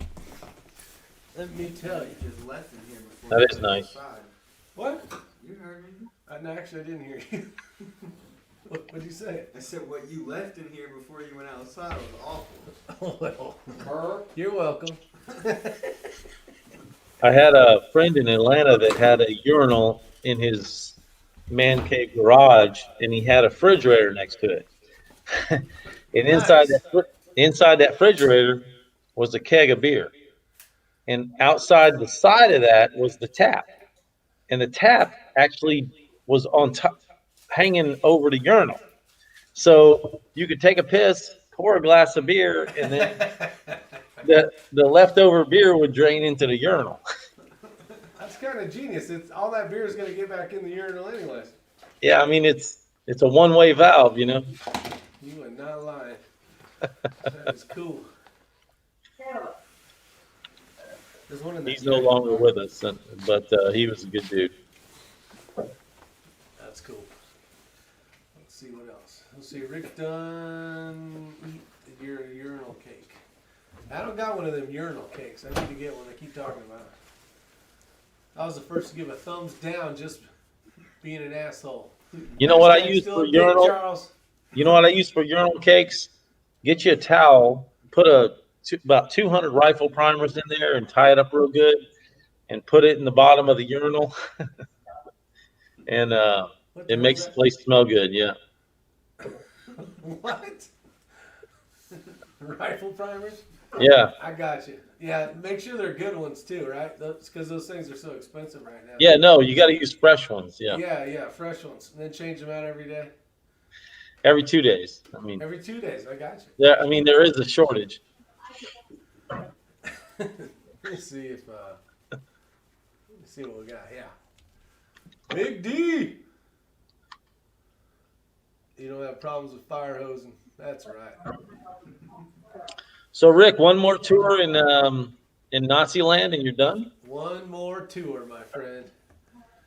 Man, what kind of party are they gonna have for you? Well, we're having a work one, which is gonna suck ass because all the COVID crap. Like, they're basically the government isn't wanting us to do anything big, so we got to do something. Well, can't they take you to a strip club before your shift starts or ends or something? No, we got. Shit. I'd rather go hang out. Yeah, that's not your bag. I get you. I don't know exactly what's gonna happen, but I got all my buddies because I grew up in that town. we're gonna get a little crazy and have some fun the day after. So it should be fun. Yeah, spend a couple extra days on the left coast before you leave it forever. Exactly. The plan. Well, there's a plan. I don't know if it's gonna end up coming to fruition, just because we might be driving back. So it might be a road thing. You know, we might do the whole. You should do it on a scooter, man. Road Do it on a trip. fucking scooter. Well, I gotta bring a bunch of bullshit back, which isn't very much stuff, because I'm gonna throw about 90% of it in the dumpster. You and Ray can rent Vespas. Yeah, we're gonna rent Vespas. Yeah, get you a scooter with a trailer. See you in 15 days. Shit, probably more than that. Yeah. So I don't know what the hell's gonna happen, but we'll see. It'll probably be an adventure for sure. Don't let That's Rick- good. I'm happy for you, man. That's awesome. They got him a 400-pound stripper. Awesome, Bad Billy. Let's see. I will vote election day. Yeah, so I'm excited to be done. I will miss the guys, and but I don't know. I'm so sick and tired of flying. I did it for 6 years, and 6 years is about 5.5 months longer than they all thought I would do it. So, Dude, I watched your videos when you moved all your shit to the North Carolina, man. I've been following you for a long damn time. yeah, it's a crazy thing. I'm just glad it's over. I'm not glad it's over, but I am. There's half of me that's happy, and the other half's Yeah. bummed out about it. Yeah, it's just time to close that chapter in your life, you know? Just be done with it. Yeah. What does cold do to accuracy in PRS? Well, so the temperature is more dense. Applied ballistics. Basically, it's thicker if you think of like, you know, a hot day, air's thinner, so your velocities are a little better. So in a cold weather, you basically have to shoot through a thicker thing, basically being the environmentals. So your dope usually is a little more. The bullet's basically hitting a wall of thicker air, so it's trying to drop it faster, and it's a little slower. So you will have to. Your Kestrel's going to tell you to bring it up with. So you guys are actually running Kestrels for the 22 LR? Oh, hell yeah. Oh, I just thought you were winging that shit. No, there ain't no winging shit when you got to hit a lollipop at fuck 200 yards. Just I send know. it, Rob. Yeah, just send One it. match. Send it, Rob. Just send Well, it. Your eyes about what? I have a topic I want to ask you. Is your site up and running? Let me answer this. Ray's got a topic. All right, guys. So I just got an email, and I want to hear what you guys' thoughts are on this. So, you know, we did the pre-order on the bags, and we tried to get everything up to right before Christmas because, you know, like I said, we are shipping today. And what we did is, if you go to United States Postal Service, which is horrible right now anyway, but it is the least expensive comparing it to like UPS or anything like that. We talked to Rick, and Rick ships a lot, especially with the hats. And Rick put me on to something called Pirate Ship, which runs $2 to $3 cheaper than what it would cost if I went to the United States Postal Service, dropped it off, got the tracking, and shipped it off. So what we did last night is we actually ran with the weight of the bag, with the box, and everything else, and we calculated it to Florida, San Diego, Seattle, New York, and even in the Midwest. The high for Seattle from North Carolina was like $18.64. The low was like $8 and some change, and that was like even if we checked in South Carolina, which was still saving everyone about $3 or $4 on their shipping. Well, because we don't have every single thing set up where you can choose and how you want it, do you want it expedited next day or whatever, what we did is we kind of amortized everything, and so right now everything is just a flat $15 shipping. We figured we'd lose $3 or $4 if we shipped out west, which that's where I'm shipping most of these out to right now. And we'd make a little bit to offset the difference. Well, I got an email about it, questioning me about that because it was like, well, I'm kind of local. It's not that local. I mean, it's a couple states over, but he's on the East Coast, and he was complaining about the $15 shipping. And I'm not taking it the wrong way.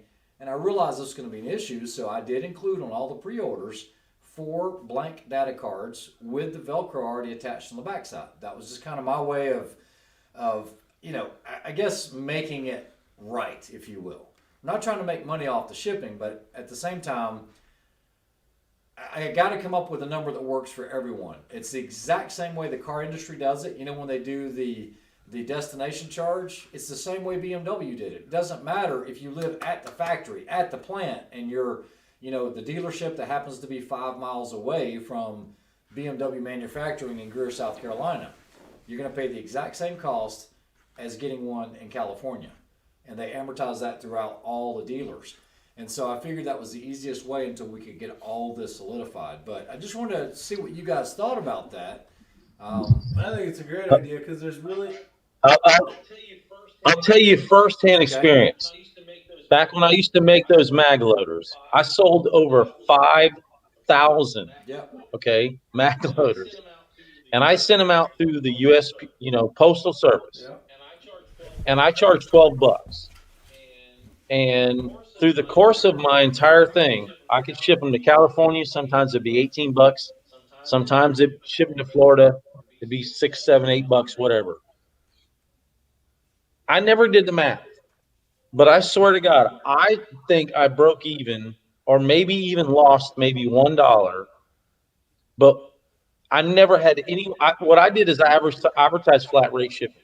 And that was the only option. Like, you couldn't click another option. You either wanted it or you didn't. I didn't give a shit. You know what I mean? Yeah, that's just. But I still sold 5,000 mag loaders with $12 shipping all day long in like 2 years. Yeah, no, that's good. I mean, I got to see those things. You have one hanging on the wall. Don't you have one? What? Oh, yeah. One of those mag loaders, yeah. It's at the other house. Yeah, and just real quick, Tyree, I think it was. I missed it. It got up to the top. Reb, the Coyote bags, if you just ordered that and nothing else, then you should have gotten an email. If you ordered multicam, you didn't get an email because they're not quite ready yet. Those come second. And if you ordered a Coyote with a Kestrel pouch, you didn't get an email because I don't want to have to ship something twice and you pay shipping twice, which leads into this conversation here. I don't want to have someone have to pay twice when I can throw it in the box. So the Kestrel pouches will be ready in about a week or so. So if you just ordered Coyote and that's it, you should have gotten an email from me. Yeah. If you order more options, it's going to be a little longer. And that's the thing with the hats. With the average, I just said $5 flat rate kind of deal. Sometimes it's $4.83. Sometimes it's $7, depending on where I'm shipping it. It's just so much easier just to tell the person the same amount. It really is. Yeah. That's what I did. I just figured I'd take maybe a tiny bit of loss because I didn't want to make money on shipping. Yeah. And I just wanted to make it easy on myself. Yeah. And I did have some people like literally drive up to my shop and pick them up. I'm like, well, how close are you? Oh, I'm like 5 miles away. I'm like, okay, well, come on and get it, Yeah. I actually did that today. There was a guy that was here vacationing from Florida, and he said, look, I'm vacationing in Asheville. Can I meet you? And I'm like, yeah, well, I'm not really in Asheville, but it's easy. If you want to do that, I've got a pretty flexible schedule. I can definitely meet you, and it'll save you on shipping, save me from shipping. But, Sam and I did this right. We actually, we even bought the plastic sealable bags that you put it in because I didn't want it just sliding around in the box the whole time it was being shipped. And, it's not like we're trying to cheat anyone here. We've really tried to bring you guys something that is not on the market for the best value. And then I get an email about the shipping charges. I'm like, somebody hit it up right. Right there, Shiboseki. I think your shipping is better than G-Co. They charge you $38.50. Yeah. Wow. Yeah. I got something coming that I've been waiting 4 weeks for, so we'll see if it ever. The problem is people are used to getting free shipping on so much these days that it makes the little guy like feel guilty for charging for legitimate costs. It's not, it sucks, but. Oh yeah, except for Otter. Otter's right. Otter wanted a hat, and he's in Iceland. And let's see how much shipping is. I told him, and it was more than the hat was. He's all, I still want it. Yeah, I'm like, okay, well, I'm going to have to charge you for it. For those dude, following me, there I was a had guy in people Paris. want to buy fucking mag loaders from overseas, and I'm like, it's a chunk of wood, dude. You don't want to pay that, you know. Yeah.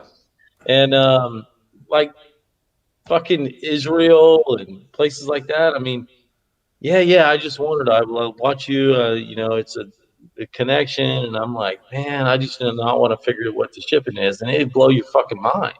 Oh, yeah. Is the box made in the USA? Who knows? You know, Bravo One, it is probably not made in the USA. The box isn't made in the USA. I'm sure the plastic bags were probably from China. It does okay? come with COVID, so you'd be excited. Yeah, about that. so you know, If I don't know it's that a for sure. if it's a brown box, it was made in the USA. It's a brown box. Yeah. I ordered those from Uline. Yeah, because- that's American trees. Probably come yeah, from. we ordered Big Country. I can attest that Bad MF. It's well worth it. If Big Country is who I think it is, that is one big dude. When he got out of the truck, he just kept coming out of the truck, and he made like he passed Ray. Sam turned into a little kid, and the guy just kept coming out. I was like, man, you are a big dude. He goes, that's not the first time I've heard that. It was a pleasure meeting him today. Awesome. That's cool. It is, he says. I love hearing stories like that, man. Oh, it is. Well, Big Country, it was a pleasure meeting you That's today. a good name for you, Big Country. No doubt about it. I bet G-Code's making money on the shipping cost. Yeah, most of your brown paper is made here, and it's made by loblolly pine trees that are grown here, and then they normally. We have more standing timber on U.S. soil than we've ever had Yeah. and that's because of managed forests. And I mean, they're replanting stuff that they use as resources, so it's a good thing. But most of your brown paper is made here. All of your beer boxes, shit like that. And your corrugated comes from one plant, and most of those boxes are made in the United States. Yeah. Well, I really do appreciate Big Country saying that it is well worth it. You know, I got to sit down with the head person that was in charge of making sure that all of the binding and all that was done correctly.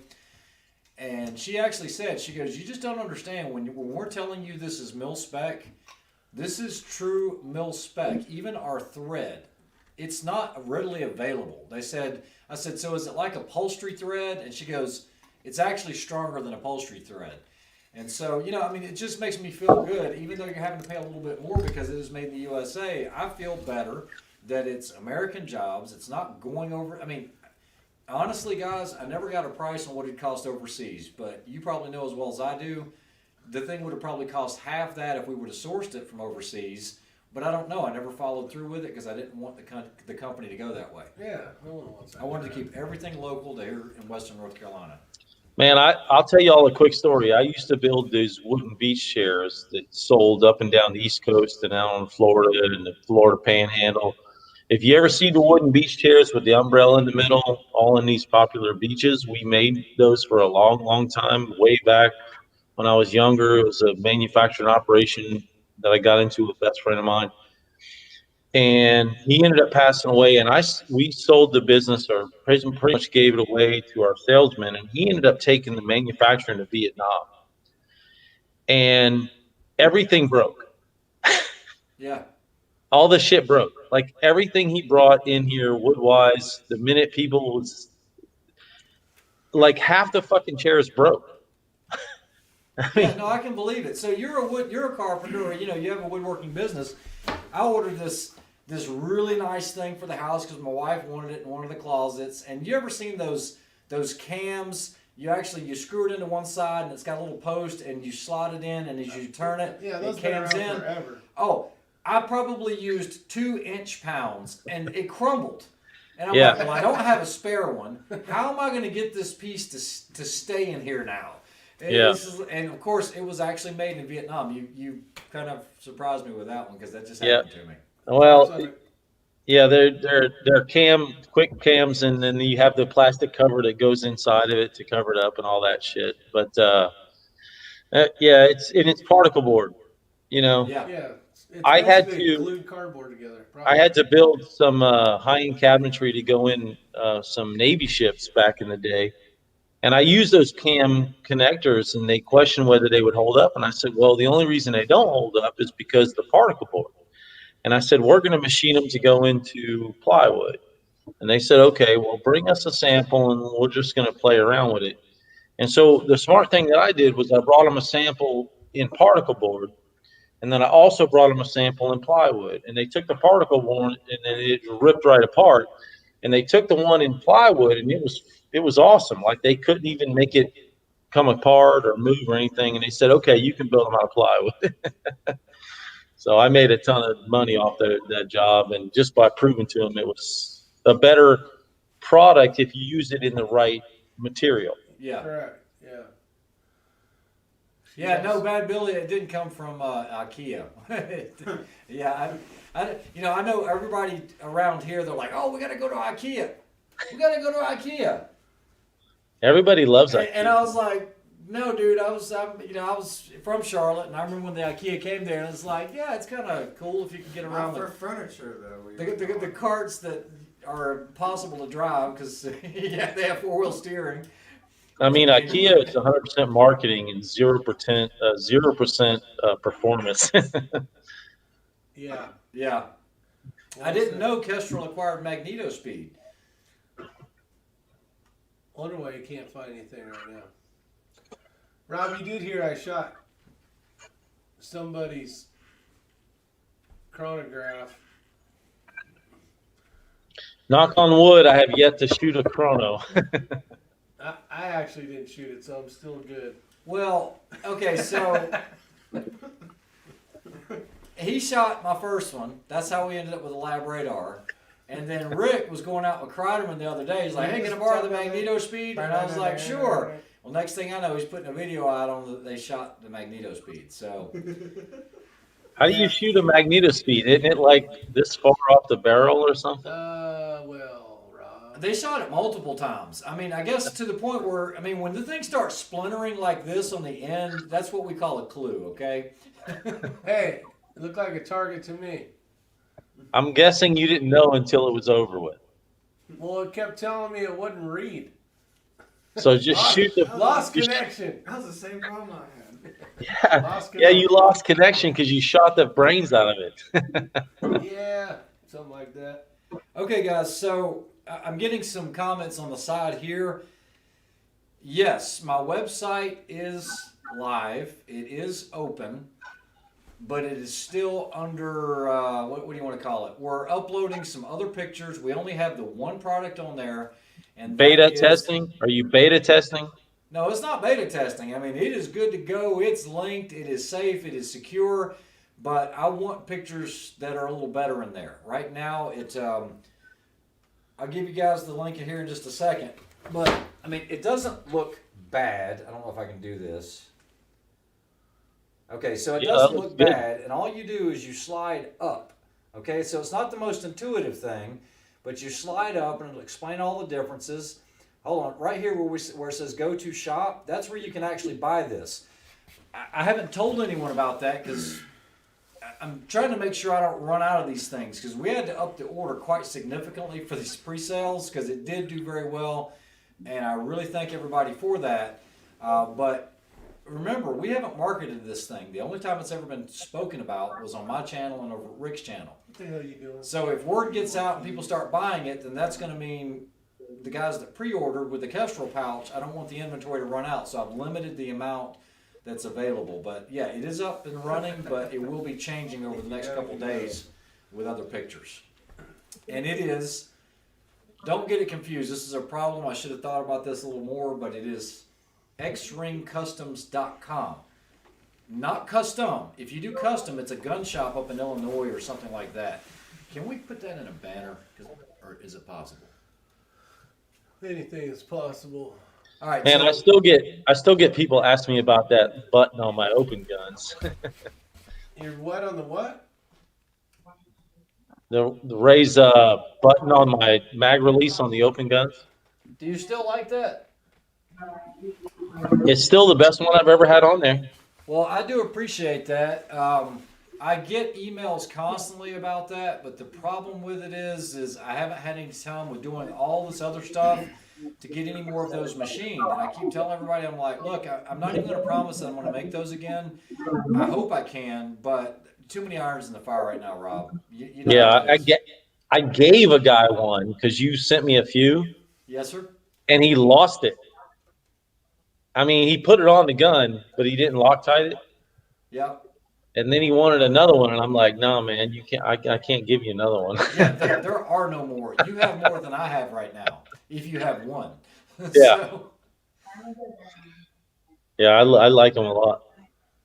yeah, I appreciate that, Joaquin. And like I said, I'm going to get a couple of demos out there. I want to send some out to some guys that'll really put it to the test and see what it's for.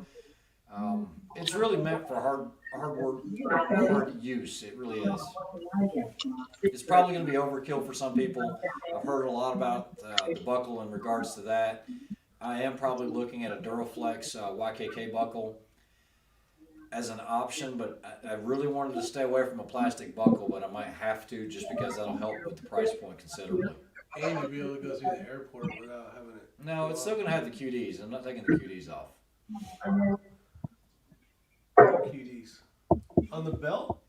I'm talking about the Oh. Man, The you can't actual bring that bag. through the damn airport full. I thought you were talking about something else. So what are you doing tomorrow? www.xringcustoms.com. Yeah, HRM weapons machinist. I will do that, but right now, not yet. I'm going to hold off for just a little bit. Yeah.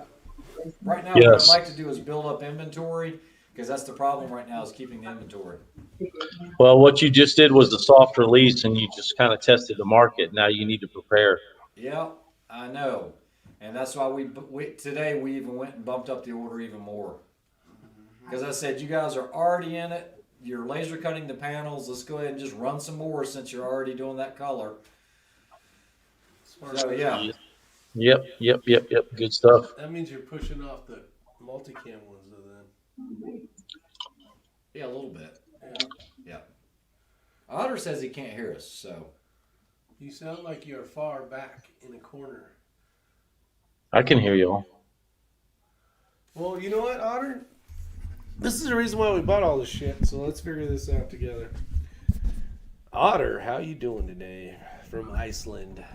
All right, I'm switching over. I'm turning the gain down. Otter, how the hell are you doing, buddy? I think when you put the mic in your lap, it helped a lot. Yeah. All right. Just put it in front of your face. Hello, test 1, 2. Welcome to K Ring Radio Station. Welcome back. What the hell are you laughing at? Hey, +5. I owe you one. Don't you worry about it, brother. Sorry, I'm lagging.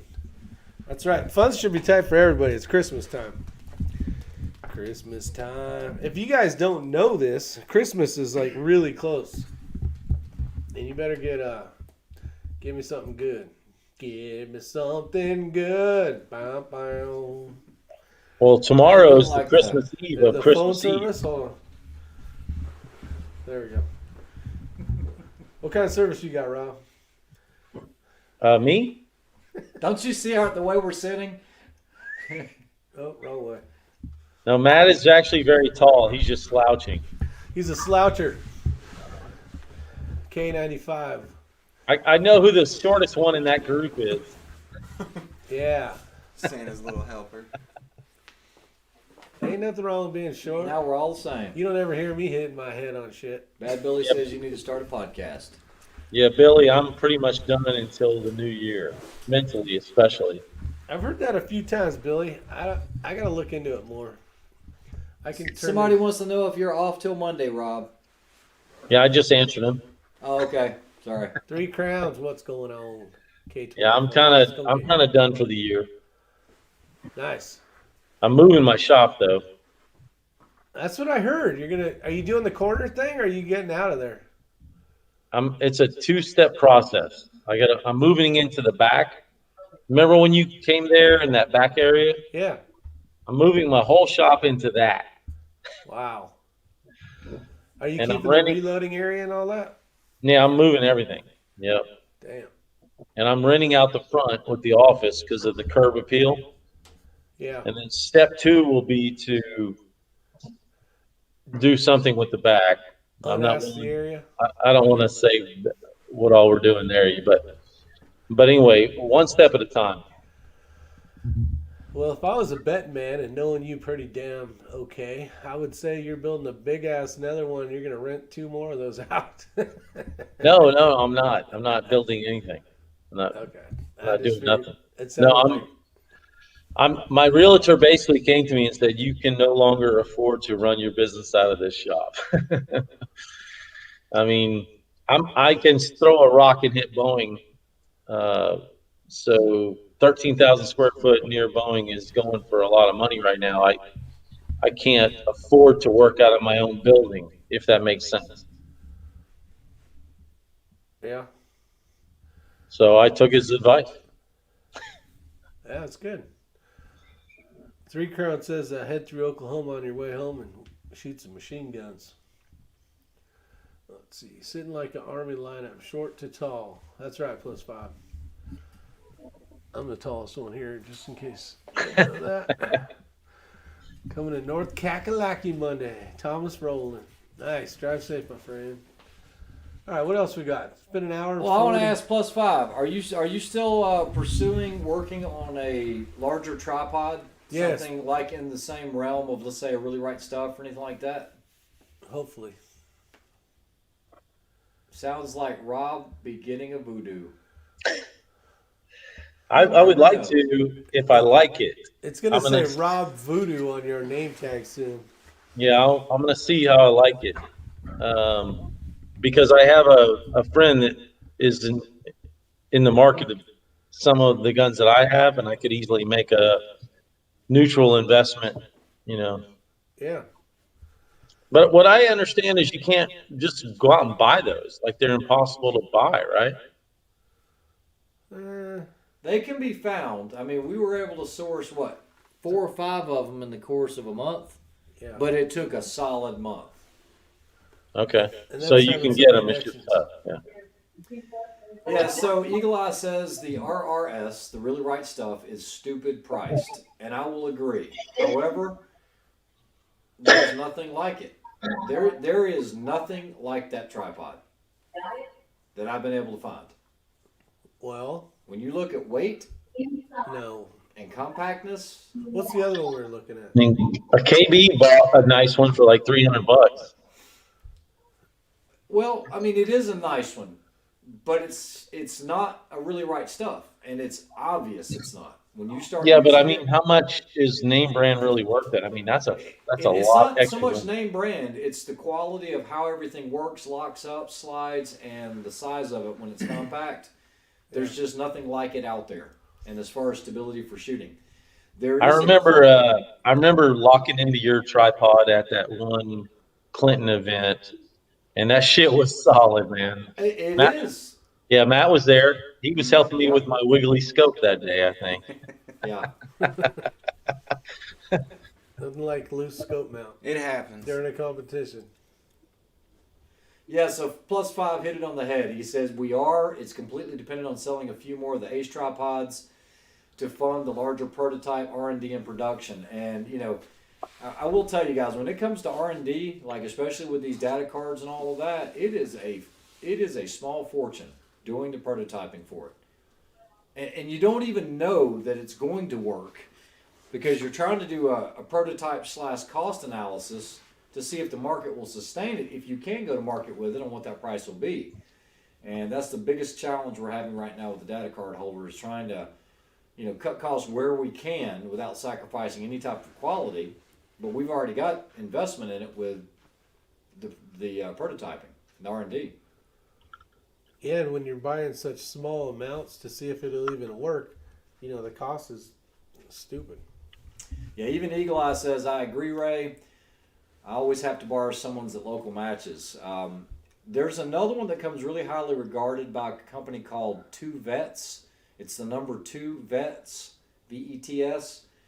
tripod, and I think it's the it's not Adapt, but it's like Opt or something like that. It's supposedly quick, but it's really tall. It's like There's only 36 two inches pieces. because there's only 2 extensions. Yeah. Well, the problem is if you're running fully extended all the time and you're just carrying it, that's no big deal. But if you're wanting to pack it up in your pack, I don't need a yardstick sticking out of my pack. That's where the disadvantage I would see is. I wish somebody would come up with an alternative. If That's it's the quality. same length as your rifle, though. If Yeah. you set Hey, up the pack right. Shout out to Skull out there. He must be in McClellanville, man. That's only maybe an hour north of me. That's pretty cool. Yeah. Plus 5 says he's 14K in the hole right now Andrew's For out what? there. for his Ace tripod, Yeah. the Death Squad tripod. What does 14K mean? He has 14,000. 14,000 in the hole. For a tripod? No, he has a company. No. He has a company. He sells them. Oh, He just brought one to market. And so just in the R&D and everything else, and guys, I can Okay. second that one. I mean, it All right. really Okay. is. So if I buy one, I'll buy his tripod. I'm telling y'all right now. I'll Well, buy this it. is a small one. It's right here. It's Rob. really small. It's a Death X Squad is what it's called. Whatever. I'll support him. He must be good people. He is good people. He really is. You know, I've had a lot of people ask about the Kelby 22s. I've always heard good things, but I've never had a chance to put my hands on one. So maybe some of you guys can chime in about the Kelbys. 22 First I ever fucking heard of it. I have not either. Thomas Rowland. Is it the same Kelbys that make their own actions or build rifles? Yeah, I think so. Oh, I didn't know they did 22. Yeah, plus 5 says we built 100 Ace tripods. That's the magic number because, I mean, That's if when you the do prices 50, go down. if you do 50, you're just, it's not going to cut it. I mean, we've seen 100, we've seen the 100 and the 200 and the 300 and No, I hear fall 100, fall 100, fall 25. Yeah, it's crazy. So to the man with the glasses. Well, it's been 1 hour and 46 minutes of pure what? Passion. Passion. And you got anything, Rob, before we get out of here for tonight's chat? No, I really enjoyed you guys explaining shit, and I don't think we did a Answering all- very good job, but I appreciate it. I think y'all answered my questions, and I don't really. Y'all know I know match life. Like I shoot a lot of matches, so I'm not worried about the stress. I just kind of had a few questions, and y'all did good. Thank you. I really think you're going to have probably the most fun you've ever had in a match. You are. I'm guaranteeing you. I'm looking forward to shooting with you again, Rob. It's been Yeah. too long. Yeah, you too, brother. All right, everybody. I've had a lot of big matches lately, but I've been in the back of my mind. I'm like, what about this little fucking 22 thing I signed up for? What the fuck's that gonna be? What is this? What is this? Everybody have a Merry Christmas if I don't see you before then. Merry Have a Merry Christmas to Christmas. everyone. And obviously, Rob, stay on here when I end this. All right. Take care. Be safe. And see Be you. good at it. Be good at it. If you can't be good at it, as Rob says. There you go. Right. See ya. Night.